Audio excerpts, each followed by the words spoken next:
முதல் அறிவிப்பு, புதுசா உருவாக்கப்பட்ட இந்த தென்காசி மாவட்டத்துக்கு மாவட்ட ஆட்சியர், காவல் கண்காணிப்பாளர் உள்ளிட்ட அலுவலர்களுக்கு 15 கோடி ரூபாய் செலவில் 11 புதிய குடியிருப்புகள் கட்டப்படும்.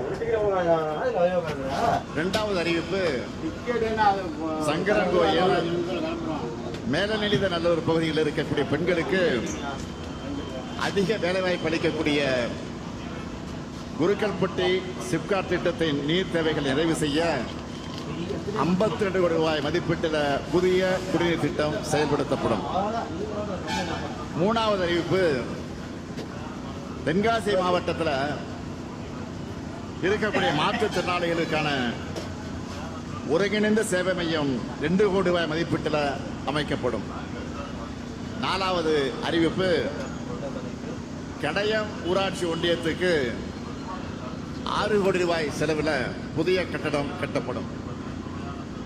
அஞ்சாவது அறிவிப்பு, சிவகிரி, கடையநல்லூர், சங்கரன்கோயில் மற்றும் திருவேங்கட வட்டங்களில் இருக்கக்கூடிய விவசாயிகளுக்கு பயனளிக்கக்கூடிய வகையில் இந்த பகுதியில் இருக்கக்கூடிய பல்வேறு முக்கிய கண்மாய்கள் 12 கோடி ரூபாய் செலவில் சீரமைக்கப்படும்.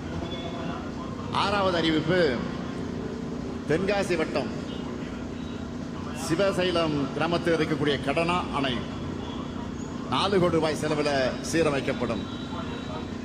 ஏழாவது அறிவிப்பு, கடையநல்லூர் வட்டத்தில் இருக்க வரட்டாறு பாசன அமைப்பின் கீழ் உள்ள அணைக்கட்டுகள் மற்றும் குளங்கள் 4 கோடி ரூபாய் செலவில் மேம்படுத்தப்படும். எட்டாவது அறிவிப்பு, செங்கோட்டை வட்டத்தில் அடவி நயனார் கோயில் அணை திட்டத்தின் கீழ் உள்ள அணைக்கட்டுகள், கால்வாய்கள் மற்றும் குளங்கள் 5 கோடி ரூபாய் செலவில் 2 கோடி ரூபாய் செலவில் சீரமைக்கப்படும். 10வது அறிவிப்பு, ஆலங்குளத்தில் இருக்கக்கூடிய அரசு மகளிர் கலை மற்றும் அறிவியல் கல்லூரிக்கு 1 கோடி ரூபாய் செலவில் குடிநீர் மற்றும் பிற வசதிகள் செய்து தரப்படும். இந்த 10 முத்தான அறிவிப்புகளும் உங்களுக்கு மகிழ்ச்சியை தரும் என்று நான் நம்புகிறேன். மக்களான உங்களை மகிழ்விக்கவே இந்த ஆட்சி, மக்களை காக்கவே இந்த ஆட்சி, மக்களை வளர்க்கவும் மக்களுக்கு கொடுக்கவுமே இந்த ஆட்சி. இந்த 4 ஆண்டு காலமாக நாங்கள் செஞ்சுட்டு இருக்கோம். எப்போ மக்களை நினைச்சுக்கிட்டு நாங்கள் ஏங்குற காரணத்தால தான் மக்களாகிய நீங்கள் எங்களோடவே இருக்கீங்க. நமக்கிடையே ஏற்பட்டிருக்கக்கூடிய நிலைக்கம் தான் சிலரை தூங்க விடாம பண்ணுது. அதனால்தான் நாள்தோறும் ஏதாவது ஒரு அவதூறு செய்தியை சும்மா அடிச்சு விடுறாங்க. அதுலயும் குறிப்பா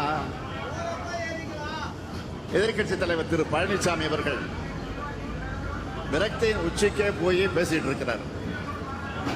தமிழ்நாட்டில் இப்ப எப்படி பரவலா மழை பெஞ்சிட்டு இருக்குன்னு எல்லாருக்கும் தெரியும். வரலாற்றில் எப்பவும் இல்லாத வகையில மேட்டூர் அணை தொடர்ந்து நிரம்பி வருது.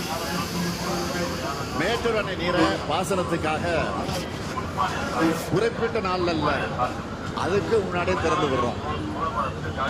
தொடர்ந்து நல்ல மழை பெய்கிறது நல்லாட்சிக்கான அடையாளமாக மக்கள் இன்னைக்கு